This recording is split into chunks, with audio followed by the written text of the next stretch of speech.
271। भाई और बहनों, दर्शकगण, श्रोतागण, मातृशक्ति को नमन। चैनल 24+ न्यूज के खास, विशेष, मनमोहक, दिल को शांति देने वाला, हमारे जीवन के बारे में नए नए टिप्स देने वाला, लाइफ स्टाइल की जानकारी देने वाला, जीवन का कैसे विकास करें उसके सूत्र देने वाला, और हम धर्म और दर्शन में कैसे आगे बढ़ें, हमारी संस्कृति क्या है, हमारी संस्कृति के क्या मूल्य है, और किस तरीके से भारत अन्य देशों से विभिन्न है, भिन्न है, और किस तरीके से हमारा देश धर्म गुरु बना, इन सब बातों की जानकारी देने वाला पुनरुत्थान कार्यक्रम में आप सभी का हार्दिक स्वागत है, अभिनंदन है, सत्कार है। पुनरुत्थान कार्यक्रम में हम प्रतिदिन नए नए विषयों के साथ में प्रवेश करते हैं, और हर विषय कुछ न कुछ जीवन निर्माण की दिशा देता है, कुछ न कुछ नया देता है, कुछ न कुछ बनने की बात बताता है। तो इसी क्रम में आज हमारे देश की आजादी के बारे में हम बात करेंगे। तो आज का हमारा विषय है स्वतंत्रता प्राप्ति और फलितार्थ। भाई और बहनों, दर्शकगण, श्रोतागण, हमारा देश भारतवर्ष कहलाता है, और ये भगवान ऋषभ के पुत्र भरत के नाम पर भारत पड़ा। इसको आर्यखंड कहा जाता है, इसको आर्य देश कहा जाता है, क्योंकि हम आर्यों की संतान हैं। मोहनजोदड़ो हड़प्पा की खुदाई की बात करूं, मैं आपको बहुत बहुत प्राचीन में ले जाता हूं, तो हमारी भारतीय संस्कृति के जो अवशेष वहां मिले हैं, वहां पर धर्म की बात कही गई है, वहां मंदिर है, वहां ध्यान किए जाते हैं, वहां भगवान की मूर्तियां हैं। तो मैं ये कहना चाहता हूं कि भारत आर्य देश क्यों है, क्योंकि इसमें प्रारंभ से ही जो है हमने आत्मा, पुनर्जन्म, कर्म और अध्यात्म, इन सब की बातों पे विवेचन किया है। और दूसरा, अनार्य देश होते हैं, उन अनार्य देशों के अंदर इस तरीके की आत्मा की बात, पुनर्जन्म की बात, धर्म की बात, अध्यात्म की बात नहीं की जाती, इतनी गहराई से नहीं की जाती है। इसलिए भारत को मंदिरों का देश कहा जाता है। भारत के अंदर 33 करोड़ देवी देवता बोले जाते हैं। आप बताइए कि 33 करोड़ देवी देवता किसी देश में है क्या? सारे देवी देवता यहां पर क्यों आ गए? और यहां पर भारत की आर्य भूमि, जहां पर भगवान राम ने जन्म लिया, कृष्ण ने जन्म लिया, बुद्ध ने जन्म लिया, महावीर ने जन्म लिया, शंकराचार्य ने जन्म लिया, और किन किन के नाम बताऊं, एक बहुत लंबी लिस्ट है। बड़े बड़ी जो है पुण्य आत्माएं हैं, बड़ी बड़ी आत्माएं हैं, जिन्होंने यहां जन्म लेकर के धर्म का प्रचार किया और मानवता को बहुत बड़ा संदेश दिया। यह इस आर्य देश की विशेषता है।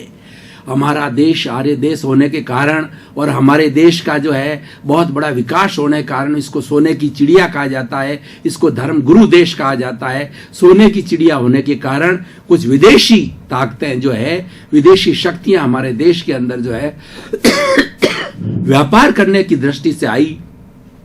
तो हम देखें, प्रारंभ से शक आए, हूण आए, उसके बाद के अंदर खिलजी आए, उसके बाद के अंदर जो है हमारे मोमेडन्स लोग आए, उसके बाद डच आए, और पुर्तगाली आए, और अंग्रेज लोग आए।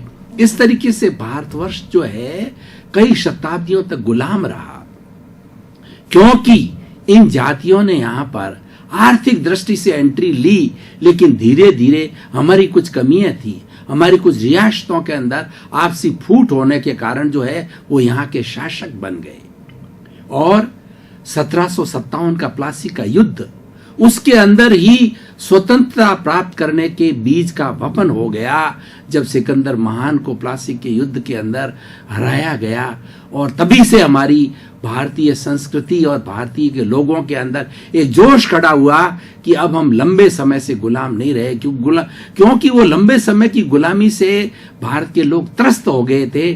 तो वास्तव में 1757 प्लासी के युद्ध के अंदर जो है स्वतंत्रता प्राप्ति का हमारा मानस बन गया था। उसके बाद 1857 के अंदर भयंकर क्रांति हुई। तात्या टोपे, रानी लक्ष्मीबाई और बड़े बड़े जो योद्धाओं ने जो है यह जो है दिखा दिया उनको अंग्रेज लोगों को कि हमारी उनका ताकत का जो है उन्होंने अपना एक नुमाइश बताई, अपने ताकत का जो एक डेमो दिया, और उससे जो उन लोगों को ये मालूम हुआ कि इस देश के लोग बड़े योद्धा है।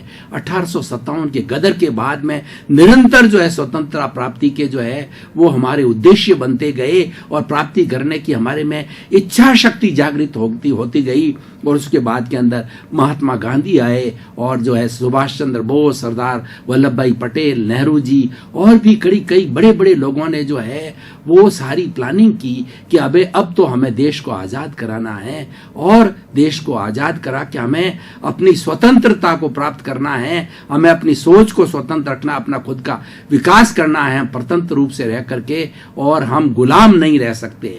गुलामी की जो हमारी मानसिकता थी हमें खाए जा रही थी। इसी कारण से जो है वो 15 अगस्त 1947 को बड़े बलिदानों के बाद, बड़े लंबे संघर्ष के बाद में देश को आज़ादी प्राप्त हुई। तो आज का मेरा विषय है स्वतंत्रता प्राप्ति और फलितार्थ। हमने आज़ादी तो प्राप्त कर ली, लेकिन उस आज़ादी को प्राप्त करने का मकसद क्या था? उसका मकसद ये था कि हम कई शताब्दियों तक गुलाम रहे। एक गुलाम व्यक्ति होता है, उसका खुद का कुछ नहीं होता है, उसका तन नहीं होता, उसका मन नहीं होता, उसका विचार नहीं होता। वह तो मात्र एक पशुवत है। जिस तरीके से पशु जो है किसी की सेवा करता है, जिस रूप के अंदर मालिक पशु को काम लेता है, दास को काम लेता है, उसी तरीके से हमको काम लिया गया, और हमको इंडियन डॉग्स कहा गया, और हमको ऐसी शिक्षा दी कि ये छोटे रूप में क्लर्क बन के रह जाएं, कहीं बड़े पद पे नहीं आ जावे। तो जो इस तरीके से हमारी जो शिक्षा को जो है वो इस तरीके से कर दिया कि हमें मात्र क्लर्क तक रखा गया। तो इस तरीके से अब आप देखिए कि हिंदुस्तान को आज़ादी प्राप्त हो गई। फलितार्थ हमारा ये था कि हमें हमारी बोलने की स्वतंत्रता होनी चाहिए, हमारी धार्मिक स्वतंत्रता होनी चाहिए, और हमें अपना जीवन अपने तरीके से जीने की स्वतंत्रता होनी चाहिए, हमें मानसिक आज़ादी होनी चाहिए, हमारे विचारों में आज़ादी होनी चाहिए। फलितार्थ था। इसके लिए संविधान बना। हिंदुस्तान का संविधान जो है 26 जनवरी 1950 को लागू हुआ। बाबा साहेब अम्बेडकर और एक बड़ी जो है वो बड़ी जो कहना चाहिए कार्यकारिणी ने मिलकर के इसको दिया, और उसके अंदर जो हमने हमारी जो दास्ता की मूल व्यथा थी उसको तोड़ने के लिए सिद्धांत बनाए गए कि भारत का हर नागरिक जो है उसको स्वतंत्रता है, धार्मिक स्वतंत्रता है उसको, और उसको जो हमारी बेसिक फंडामेंटल आवश्यकता है, रोटी, कपड़ा, मकान, शिक्षा, चिकित्सा, उसको जो भी यहाँ हमारे देश की सरकार बने वह उसको मुहैया कराए। और देश की सरकार ऐसी होनी चाहिए कि देश का प्रतिनिधित्व करने होने वाली चाहिए। देश की सरकार है वो जनता के द्वारा, जनता के लिए और जनता से बन के होने चाहिए। हमने लोकतंत्र को अडॉप्ट किया। लोकतंत्र आज पूरे विश्व के अंदर प्रिय है, और सभी लोग चाहते हैं कि लोकतंत्र की स्थापना होनी चाहिए, और वास्तव में किसी राज्य और किसी देश को स्वतंत्रतापूर्वक जीने के लिए और जो चैन की सांस लेने के लिए, सर्वोदय के लिए, सबके निर्माण के लिए, सबका उदय हो, उसके लिए लोकतंत्र एक वास्तव में एक आदर्श प्रणाली है। वो प्रणाली हमने 1947 से अपना ली थी। इसी और आज हमारा भारतवर्ष का लोकतंत्र विश्व का सबसे बड़ा लोकतंत्र है, और बड़ा जो सफलता के साथ के अंदर वो चल रहा है कि लोकतंत्र के अंदर हर 5 साल के बाद के अंदर जब चुनाव होते हैं, चाहे एमएलए के हो चाहे एमपी के हो, तो वो जो भी पार्टी आती है चुन करके वो अपना कार्य करती है, और नई पार्टी को यथावत स्थान मिल जाता है। यानी लोकतंत्र के अंदर देश की रक्षा के लिए, देश के जो है वो हमारे सिद्धांत है, हमारी जो मूलभूत जो है हमारी सिद्धांतिक प्रवृत्ति है, उसके ऊपर ध्यान दिया जाता है। तो ये इसका फलितार्थ था। लेकिन देश को आज़ादी प्राप्त हुई, और हमने उस फलितार्थ के मिशन के साथ में अच्छा संविधान बनाया, और हमने लोकतंत्र को स्थापित किया, और लोकतंत्र के माध्यम से आज हम 70-72 साल से जो है लगातार चल रहे हैं। लेकिन जो हमारी भावना थी स्वतंत्रता प्राप्ति की, जो फलितार्थ था हमारा, वो आज पूरा नहीं हो रहा है, क्योंकि कुछ ऐसी हमारी संकीर्णताएं उसके अंदर आ गई है, कुछ हमारे स्वार्थ के तत्व उसके अंदर आ गए हैं कि जो आज़ादी कितनी मुश्किल से मिली, और कितने बलिदानों के बाद के अंदर मिली, और कितनों के घर बर्बाद हुए, और कितने की माँ की कोख उजड़ गई और कितनी जो है वो हमारी बेटियां विधवा हो गई, तब जाकर कितना खून खराबा हुआ, कितना कत्ले आम हुआ। और इसका मूल्य जो है आजादी का अमूल्य मूल्य है। जिन शहीदों के जो है बलिदान से ये आजादी मिली है, उसका हम जो है मूल्य आंकें तो ये अमूल्य है। तो इतनी प्राप्ति के बाद भी दिया, लेकिन जिस दृष्टि से और जिस फलितार्थ से जो हमने इसको प्राप्त किया कि हमारा देश नैतिकता के आधार पर चलेगा और इसके अंदर कोई भाई भतीजावाद और कोई पक्षपात नहीं होगा और हरेक का जो है विकास करने का चांस मिलेगा। कहने को तो हमने लोकतंत्र स्थापित करा दिया, लेकिन बुराइयां शामिल हो गई। हमारी राजनीति के अंदर कुछ इस तरीके की बुराइयां आ गई कि राजनीति को जो सेवा का फील्ड माना गया था, उसको जो है वो लोगों ने आजीविका का फील्ड मान लिया। भाई भतीजावाद जुड़ गया, पक्षपात जुड़ गया, इसके अंदर भ्रष्टाचार आ गया और बहुत सी जो है बीमारियां इसके अंदर जन्म ले ली। बहुत सी पार्टियां हो गई और हर पार्टी जो है अपने अपने सिद्धांत से चलती है। उनका तालमेल होना भी बड़ी डिफिकल्ट बात है। कोई भी अच्छा लोकतंत्र चलाने के लिए दो पार्टी होनी चाहिए, एक तो पक्ष और प्रतिपक्ष, और प्रतिपक्ष भी मजबूत होना चाहिए, यानी 55-45 का रेशियो होता है। तो जो राज करने वाली जो पार्टी होती है उसको अपना किसी भी तरह का जो है तानाशाही करने का अवसर नहीं मिलता है, क्योंकि उसको हर बात पे चेक किया जाता है। ये प्रजातंत्र का अच्छा गुण है, लेकिन वो गुण हम न ले पाए और हमारे यहाँ इतनी इतनी पार्टियां खड़ी हो गई। इसके पीछे कारण ये था, देश हित जो है वह गौण हो गया और पार्टी हित मुख्य हो गया, व्यक्ति हित मुख्य हो गया। तो जो कमियां आई है उस कमियों को हमें दूर करना है। आज की हमारी जो जनता है, भारत के लोग हैं, उनके अंदर काफी शिक्षा का विकास हुआ है और लोग समझने लगे हैं कि जो हम चुन करके भेजे लोग वो हमारा भला करने वाले हो, हमारी डेवलपमेंट की और सोचने वाले हो। तो उस बारे के अंदर सोचा जा रहा है, लेकिन फिर भी अभी बहुत कुछ सोचने की गुंजाइश है। तो हमारा जो सिस्टम है, जो मतदान का सिस्टम है, एक एक व्यक्ति के मतदान से जो है हमारे प्रतिनिधि चुने जाते हैं, चाहे विधानसभा के हो, चाहे लोकसभा के हो, चाहे राज्यसभा के हो, सब चुने जाते हैं, यानी वो जनता के द्वारा चुने जाते हैं। तो हमें उस फलितार्थ को पुनः स्थापित करने के लिए जो हमारे मूल्य गिर गए हैं, हमारे ये जो कुरीतियां आ गई है, जो बुराइयां आ गई है, उन बुराइयों को ठीक करने के लिए हमें मतदाता को जो है बहुत ही सुदृढ़ करना होगा। मतदाता की सोच जो है उसकी जागरूकता को पैदा करना होगा कि आपका अव्वल तो आपका जो मत है वही सरकार बनाता है और वही देश का निर्माण करता है। तो उसकी आप जो है वैल्यू को समझें।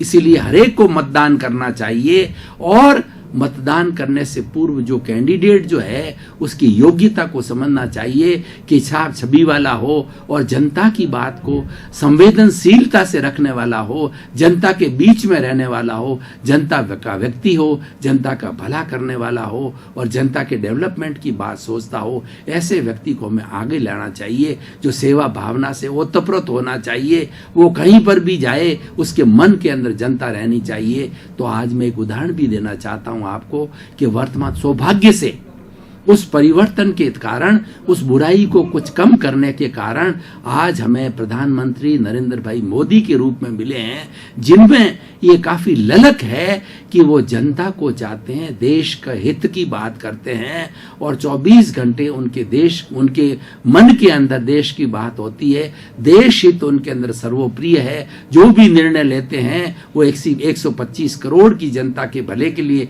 निर्णय लेते हैं और उनकी संगठन शक्ति भी बहुत जबरदस्त है, क्योंकि वो कार्य करते हैं, उनके पास में विजन है और वो टीम ऐसी सेलेक्ट करते हैं जो साफ छवि वाली हो और जहां कहीं भी भ्रष्टाचार वगैरह की बात होती हो तो तुरंत वो एक्शन लेने वाले हैं, क्योंकि इनकी स्वयं की छवि जो है बहुत साफ है और ये स्वयं योगी पुरुष है। ये भारतीय संस्कृति को जानते हैं और हमारी संस्कृति की जो वैल्यूज है उसको जीते हैं। इसी कारण से हमारी जो आर्यखंड की विशेषता है उसको जानते हैं और उसको जिंदा रखने के लिए वो प्रयास करते हैं। तो भाई और बहनों, दर्शकगण, श्रोतागण, मैं निष्कर्ष के रूप के अंदर ये कहना चाहूँगा कि हमारे देश की जो आज़ादी है बड़ी कठिनाई से मिली है और बहुत अच्छी तरीके से हमारा लोकतंत्र स्थापित हो गया है। हमारा संविधान एक आदर्श संविधान है।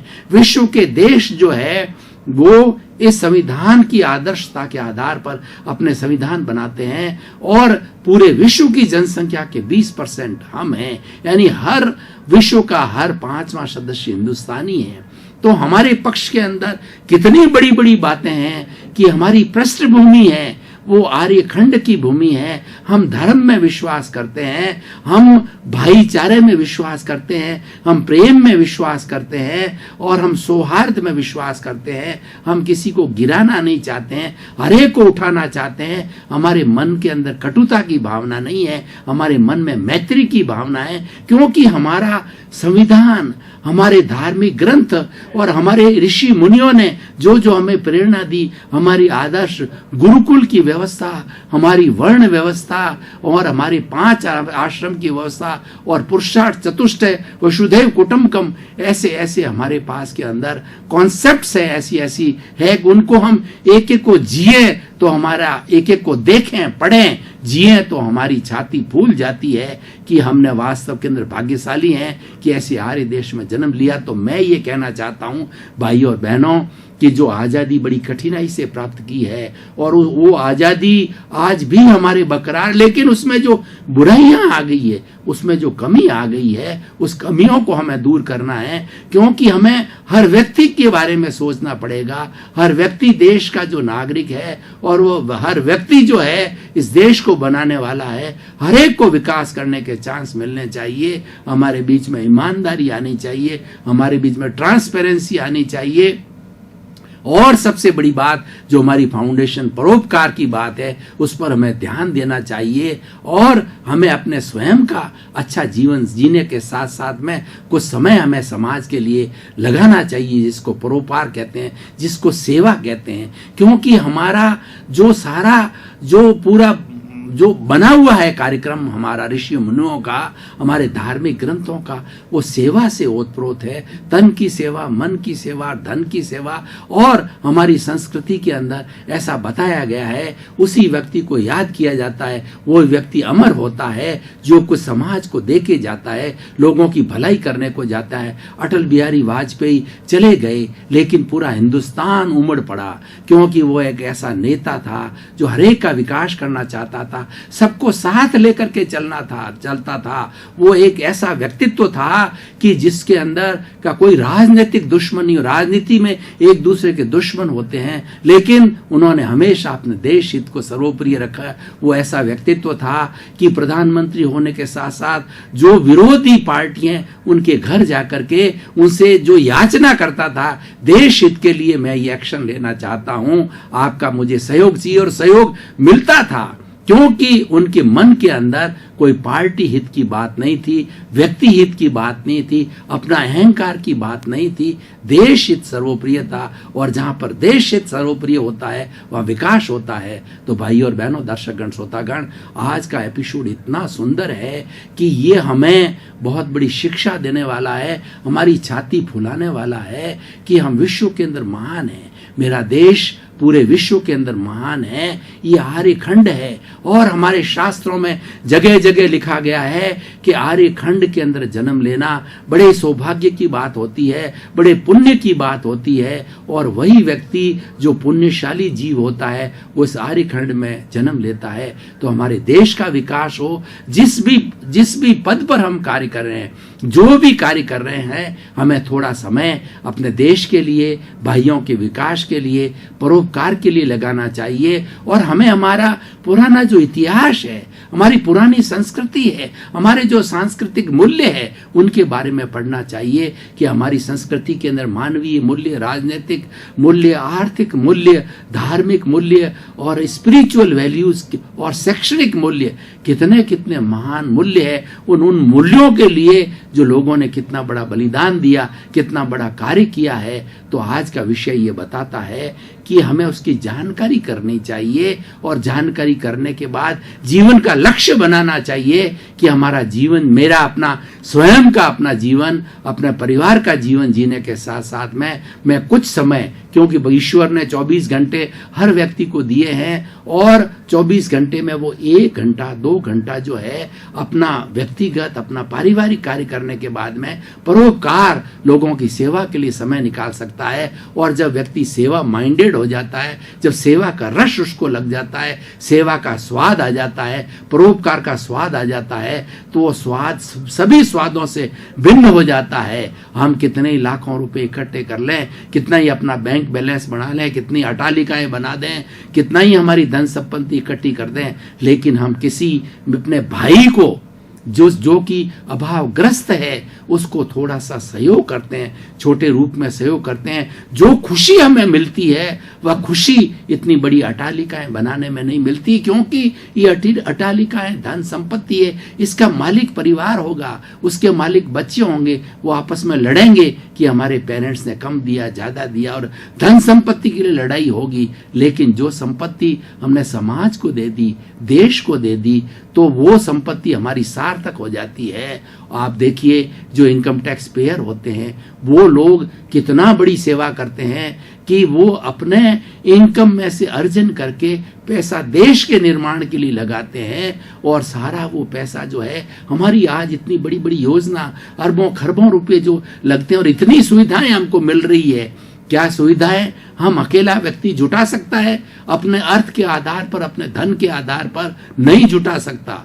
तो ये सारी हमारे भाई लोगों के इनकम टैक्स और सभी तरह के जो एक्साइज वगैरह जितने भी टैक्स है दिए जाने के कारण हमें मिल रही है। तो ये एक बहुत बड़ी सेवा है, हम देश की सेवा के लिए करें, तभी हमारी देश की आज़ादी है बरकरार रहेगी। और बड़ी सुंदर तरीके से हमारा इतिहास बहुत सुंदर तरीके से हुआ है, हमें उसको पढ़ना है और जीवन के अंदर ढालना है, क्योंकि कोई भी चीज जब तक जीवन के अंदर नहीं आती है तब तक उसका चीज का उपयोग नहीं होता है।